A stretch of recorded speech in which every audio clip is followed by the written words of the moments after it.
भोलिको बियो आज राति किन आइरन लाउनु परेको हौ मिसेस? यसो भनौँ न। अबुई मलाई त अरे ठिकै छ।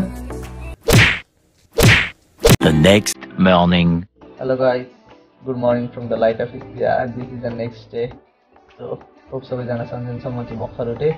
सो उठ्दाखेरि के दृश्य र साने यहाँ मेरो बुढी चाहिँ पुरा यहाँ साडी धमाधम लाउँदै हुँदो रहेछ। खै कहाँको त्यहाँ फेनले डिस्टर्ब हान होला। सो म देखाउँछु फन क्लिप पक्राउन। सो फाइनली गाइस हामी चाहिँ रेडी भइसक्यौँ। अब हिँड्नको लागि रेडी छौँ दुईजना।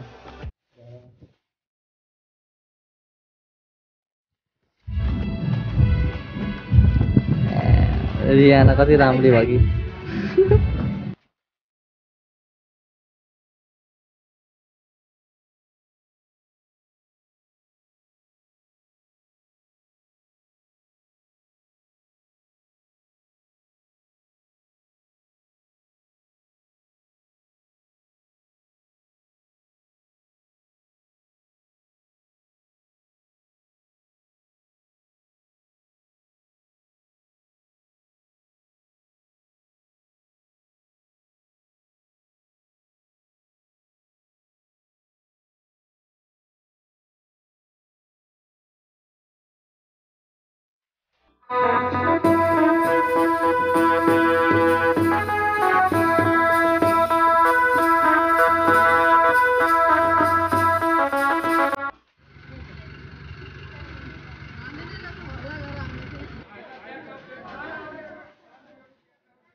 सो फाइनली गाइज हामी चाहिँ घर आइपुग्यौँ। लुगा फेरिसकेँ। अब चाहिँ म हजुरहरूलाई रातिको क्लिप देखाउँछु।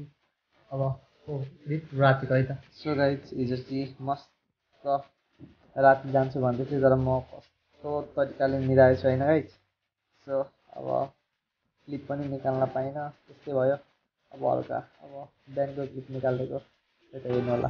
सो गाइज हामी चाहिँ यहाँ गातो लाउँदैछौँ। यहाँ चाहिँ मेरो बुढी हुनुहुन्छ त्यहाँ गातो लाउँदिन्छ। यहाँ हाम्रो स्टिकर छ ह्यान्ड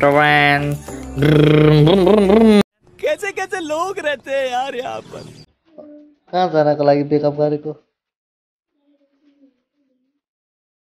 अब आजदेखि 7 दिनसम्म घर नआउने हो नि। 14-15 दिन ल ठिक छ। Good by. मैले बससम्म प्लेन जान्छु।